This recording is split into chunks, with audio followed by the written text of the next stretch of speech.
l'appel, on l'a eu un soir. On a su d'emblée que c'était un accident de la route grave, que c'était 2 personnes en cause, dont un enfant. Donc on est parti assez vite. C'est pas évident parce que en fait dans la tête tu sais que c'est grave, que c'est un enfant. Et comme je conduis le véhicule, c'est encore plus difficile parce qu'il faut savoir où ça se trouve assez vite. Très vite, il faut savoir où ça se trouve et puis t'imagines quand même à plein de choses.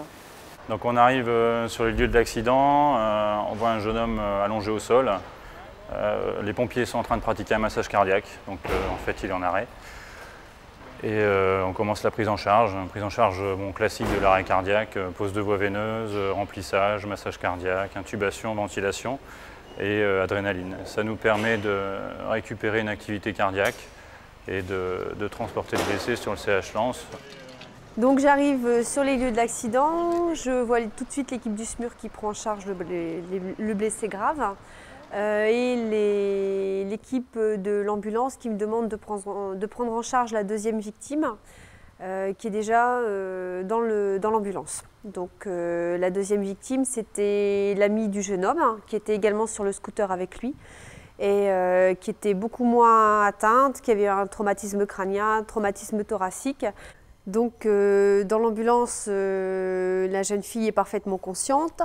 Elle pose toujours les mêmes questions. Qu'est-ce qui est arrivé? Où est son ami? Dans quel état il est? Qui s'occupe de lui? Est-ce qu'ils vont pouvoir être ensemble? Si ses parents sont sur les lieux d'intervention, où est-ce qu'on va la conduire? Donc on la prend en charge, on l'examine.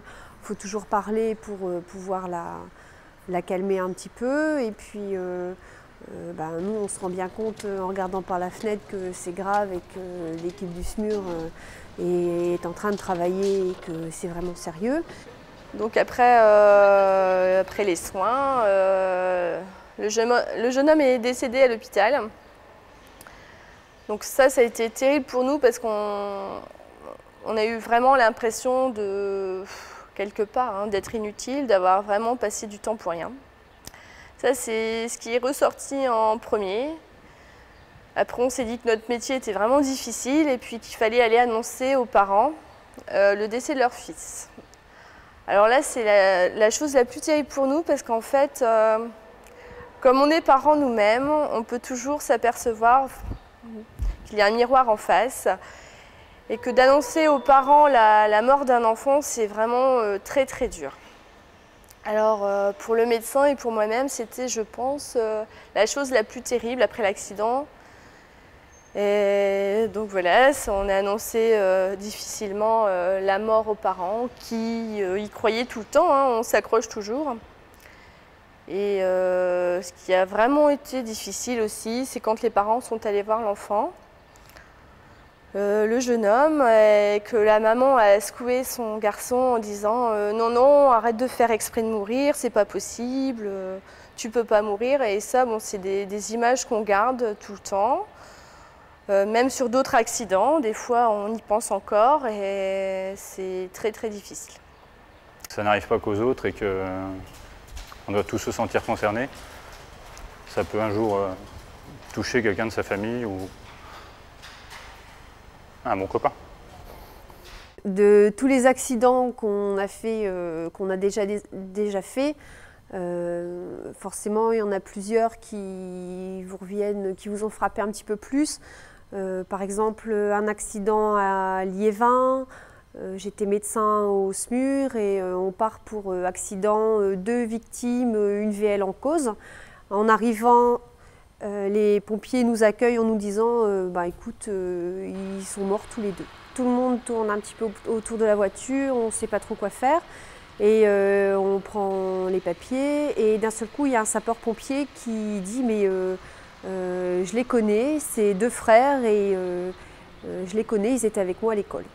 Donc à ce moment-là, toute l'équipe est consternée, tout le monde s'arrête de parler, c'est la chape de plomb qui descend sur l'équipe et le silence qui s'installe. En premier lieu, tout de suite, on pense aux 2 victimes en se disant C'est deux morts inutiles, c'est bête. Et tout de suite après, on pense aux parents, en se disant que ils ont perdu leurs enfants et que en un dixième de seconde, juste le temps de l'impact, il y a 20 ans de leur vie qui s'est anéanti.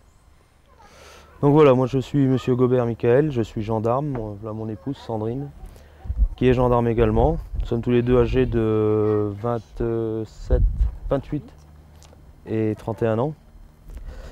Et donc nous avons eu un grave accident de la circulation routière le 18 avril 1998. Donc nous sommes mariés depuis 1993 et de notre union est née Maëva le 8 novembre 1994. Quand nous avons eu notre accident, nous étions donc gendarmes en Meuse, à la brigade de Montmédy, et tout allait pour le mieux, sur le plan professionnel comme sur le plan familial, jusqu'au jour où on a décidé, après avoir décidé d'acheter un mobil-home pour le mettre dans les Alpes, lors de notre première expédition dans ces lieux, nous avons eu un grave accident de la route. Donc ça s'est passé comme ça s'est passé dans le département de la Haute-Marne, juste après Chaumont, à 2 km de l'autoroute. On roulait sur une voie à double sens de circulation. J'étais à peu près à 90 km/h sur une voie normale hors agglomération, donc il n'y avait pas de problème particulier de ce côté-là. Et au moment de croiser un camion qui arrivait en face, et au moment où j'étais à hauteur de la cabine, il y a un chauffard qui est arrivé et qui est arrivé en face et qui l'a doublé. Et je ne l'ai absolument pas vu et je n'ai absolument pas pu éviter le choc qui a été d'une rare violence. Donc le choc a été inévitable, ma femme a été inconsciente. On avait notre enfant qui était derrière nous, assise dans un réhausseur, attaché avec sa ceinture.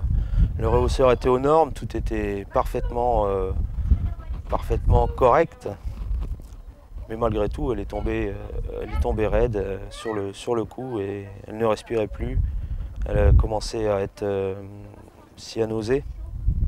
Elle ne respirait plus, elle ne bougeait plus, elle était inerte dans le véhicule.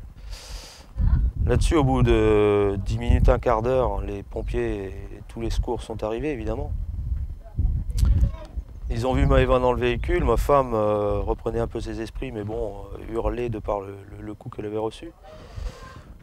Ils ont vu Maëva dans le véhicule. Je me souviendrai toujours de voir un ambulancier qui est arrivé sur place, le premier, et qui, en regardant les pompiers, a fait mine en disant il n'y a plus rien, quoi, c'est fini, elle est décédée. Et en entendant ça, évidemment, moi je me suis mis à hurler sur le bord de la route.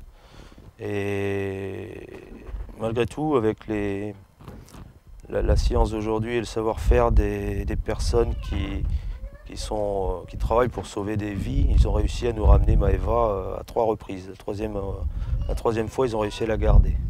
Ensuite, je me réveille à l'hôpital 2 jours et demi après.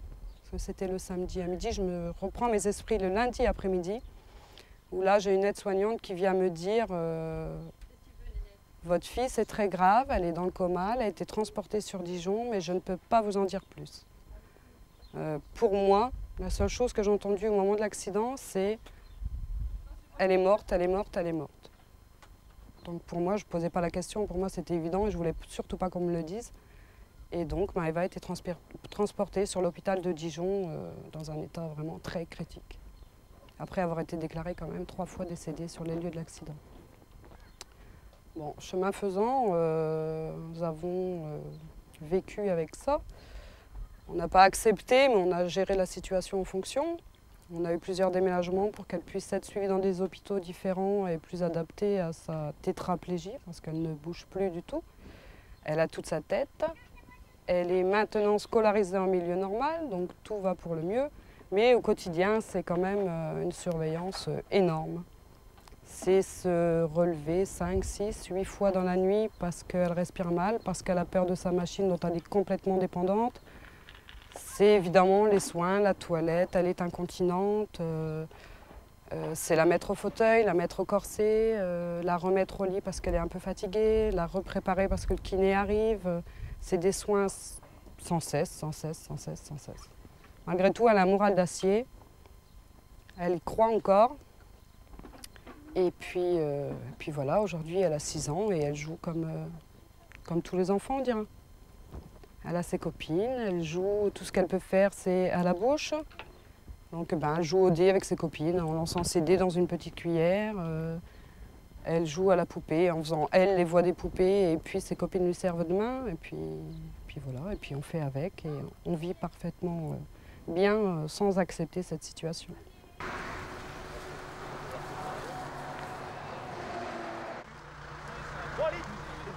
Alors arrivés sur les lieux, les secours ont été confrontés à 2 véhicules de tourisme au fossé.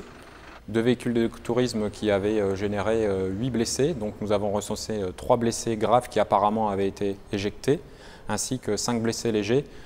Les secours ont, dès leur arrivée, médicalisé les 3 personnes blessées graves et pris en charge les 5 blessés légers. Quand on arrive sur place, on n'a pas vu de véhicule accidenté, on a vu que les véhicules sapeurs-pompiers, pour la bonne et simple raison que les véhicules impliqués avaient quitté l'autoroute et s'étaient situés en contrebas de l'autoroute dans les champs. Il y avait effectivement 2 véhicules avec au total 9 blessés et quand moi je suis arrivé, il y en avait encore 3 qui avaient été éjectés. C'était 3 blessés graves qu'on ne pouvait pas déplacer parce qu'ils nécessitaient des soins médicaux sur place avant d'envisager tout transfert en milieu hospitalier. Donc les 3 blessés graves ont été pris en charge par les équipes sapeurs-pompiers ainsi que les équipes médicales du SMUR qui ont été dépêchées sur les lieux. La médicalisation a été de longue durée du fait des problèmes rencontrés surtout au niveau de la topographie du site et également de la gravité des blessures dont il faisait l'objet. Donc la jeune fille qu'on a pris en charge avait une vingtaine d'années. Elle présentait des lésions pulmonaires et une lésion abdominale qu'on suspectait. Visiblement, elle avait aussi des troubles de conscience qui s'aggravaient. On a dû la préparer de toute façon à une intervention chirurgicale qui était visiblement la seule possibilité de la sauver. Elle a donc dû être endormie sur place et puis il fallait la diriger vers un centre hospitalier qui puisse la recevoir avec des moyens techniques suffisants pour pouvoir intervenir rapidement et traiter ses lésions. Donc elle a été anesthésiée sur place, on l'a aidée à respirer avec une machine et puis on a demandé un transfert sur le centre hospitalier de Lille par hélicoptère. Par hélicoptère pour 2 raisons, parce que ça permet d'éviter bon nombre de secousses qu'on peut avoir par la route et puis d'aggraver d'éventuelles lésions. Et aussi parce que ça a l'effet d'éviter la circulation et d'améliorer le délai de transfert vers le centre hospitalier qui avait été choisi. La conclusion que l'on peut tirer de cet accident, c'est que les secours ont été confrontés à 3 blessés graves qui ont été éjectés du véhicule, dont une personne qui malheureusement est décédée du fait de la gravité justement de ces blessures qui ont été engendrées par l'éjection du véhicule. Il y a une chose qui est remarquable dans cet accident, c'est la répartition des victimes. Dans le premier véhicule, 2 personnes adultes et 2 enfants sont attachés. Aucun blessé grave n'est à déplorer. Simplement quelques petites contusions. Dans le deuxième véhicule, 4 personnes sont à bord. Une personne est attachée, le conducteur, qui s'en sortira indemne, et les 3 autres ne portent pas leur ceinture de sécurité. Ces 3 personnes ont été éjectées dans l'accident. Il est à déplorer 2 blessés graves, dont une jeune fille de 19 ans qui a failli être amputée d'un bras, et une jeune fille de 17 ans qui est décédée. Alors l'accident le plus spectaculaire que j'ai vécu, pour l'instant, c'est à Balingan-les-Éperlecs, une petite commune qui se situe entre Saint-Omer et Ardres. Accident de la circulation qui avait été créé entre un transport de travaux publics et 3 véhicules de tourisme où véritablement, je pense qu'on se situait déjà sur un autre monde vu la gravité de l'accident. La première chose qu'on a vue quand on est arrivé face à nous, dans le milieu de la route, des véhicules couchés un peu partout, surtout des poids lourds, des masses couchés sur les lieux, quoi. Surtout un semi-remorque, la première vue c'était un semi-remorque, des engins, on ne savait pas de quelle nature au départ parce qu'il faisait assez noir, mais par les feux de notre VSAB. Donc c'était un peu apocalyptique parce qu'on se demandait ce qui nous arrivait, quoi. En partant pour un simple accident, on est arrivé, il y avait toutes ces choses couchées dans la route, on se demandait un petit peu quoi. Donc à ma première reconnaissance, je vois qu'il y a un véhicule sous un engin de travaux publics, un rouleau qui retournait dessus la voiture. Dans ma reconnaissance, j'ai demandé à quelqu'un, vous m'entendez, répondez. Donc j'ai entendu un raillement simplement et j'ai vu de la mât de tôle parce qu'en fait le rouleau couché sur cette voiture, la voiture elle faisait pas plus de 40 cm de haut quoi. Et on ne pouvait pas accéder parce que de l'autre côté en fait il y avait une goudronneuse automatique avec les chenilles qui étaient montées, qui avait écrasé l'autre partie. Donc on n'avait aucun accès, simplement du côté passager où on avait encore un petit trou, où on pouvait passer éventuellement la main, où là j'ai vu quelque chose et que j'ai trouvé une main, j'ai serré une main, j'ai dit si vous m'entendez, que vous pouvez me serrer la main, serrez-moi la main. Et là il m'a serré la main. Et là j'ai compris qu'il réagissait à mes appels, donc je savais qu'il était vivant. Maintenant, la gravité, je ne pouvais pas la déceler, quoi, en fait, parce que je ne voyais rien. Il me parle, à fond de rôle, il me demande ce que je fais, d'où j'allais, mon âge, mon nom. Donc j'ai eu, pendant tout le temps où j'étais dans la voiture, chaque pompier qui arrivait, il me demandait mon nom. Pendant tout le temps, j'ai répété toujours les mêmes mots, donc pour voir si j'étais bien encore conscient, ce que je disais, tout ça, à mon avis. Ensuite, continuant ma reconnaissance, je me suis demandé ce que c'était. Il y avait un amas de tôle dans un fond de fossé. Et à première vue, il y avait une personne aussi vivante, coincée, incarcérée par les jambes. C'était le chauffeur du poids lourd. Et des gens vont venus me chercher, me disent « Monsieur, il y a encore quelque chose plus haut ». Et là, il y avait un jeune gamin d'environ une vingtaine d'années qui était décédé dans une voiture de tourisme. Et quelques minutes plus tard, donc finissant ma reconnaissance, j'ai mon infirmier, en allant dans la cabine du camion pour porter secours au chauffeur coincé, il m'appelle, il me dit je viens encore découvrir 2 corps qui étaient les 2 corps de 2 dames qui s'étaient complètement déchiquetées dans une voiture complètement laminée en dessous de la cabine du chauffeur poids lourd.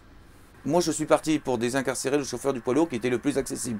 Parce qu'on a eu le souci de faire amener des moyens de levage lourd d'un garage qui était spécialisé en levage. Donc, tant que ces moyens-là arrivent de Saint-Omer, il était plus judicieux de s'occuper du monsieur qui était accessible et qu'on avait pu perfuser, entre autres, médicalement avec notre infirmier de notre CS dans un premier temps et les SMUR de Saint-Omer, Calais et éventuellement l'hélico qui sont arrivés après pour les secours.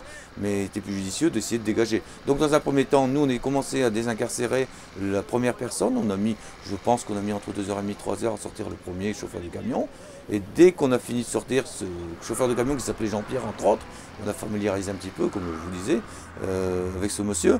Il a été évacué. Moi, mon rôle, j'ai parti donner un coup de main à l'équipe de Saint-Omer, qui avait, entre autres, permis de dégager avec le moyen lourd, simplement pendant ce temps-là, les moyens qui avaient écrasé la personne sous la voiture. Dès que les moyens ont été reculés, on a pu procéder à commencer à découper. Et en fait, le chauffeur était allongé de tout son long. Le siège avait cassé à l'arrière. Il était allongé complètement dans la voiture, avec des graves blessures au niveau des jambes, des poignets, mais que ses jours n'étaient pas en danger. Hein, mais il a été encore dégagé au moins une demi-heure, 3/4 d'heure, peut-être maximum 1 heure après le chauffeur du camion. Ce qui était invraisemblable. Je crois qu'il était peut-être de 7h20 qu'on part pour l'accident. La dernière victime a été dégagée vers 11h30, quoi. Et vivant, et jusqu'à maintenant toujours vivant, quoi. Ils m'ont mis de la morphine aussi dans la voiture pour éviter de souffrir. Et ensuite, ouais, donc après j'ai entendu qu'ils avaient appelé soit à Lille, soit à Arras pour savoir où ils allaient me diriger vis-à-vis du service des urgences. Le fait marquant, c'est que quand on l'a sorti, on l'a mis en condition d'abord dans le VSAB et on l'a amené à la zone où l'hélico était du SAMU posé pour le prêt à l'embarquer. Dès qu'on a fait le transfert de brancard, avant de le mettre dans l'hélicoptère, on était en train de parler avec lui. Et puis il nous dit mais je voudrais bien te rassurer ma famille. Donc on a demandé le téléphone du SAMU, de l'hélico, qui était en bord de l'hélico bien sûr. Donc j'ai appelé ma mère pour dire ce que ça allait et puis qu'on me transportait sur Arras. Mais c'est vrai que quand on voit l'état de la voiture, où le siège enfant était complètement écrasé et que lui, il était complètement allongé dans le fond de la voiture, c'était, je vous dis, un espace vital vraiment réduit, la place d'un corps de hauteur, c'était un miraculé, quoi. Dans mon malheur, j'ai eu beaucoup de chance. C'est-à-dire que, vu les images, j'ai eu beaucoup de chance que mon siège soit incliné, je pense. Et que j'étais tout seul dans la voiture également. Que j'avais déposé mes enfants. Et que, également, bon, le sentiment, c'est... j'ai eu un ange gardien ce jour-là.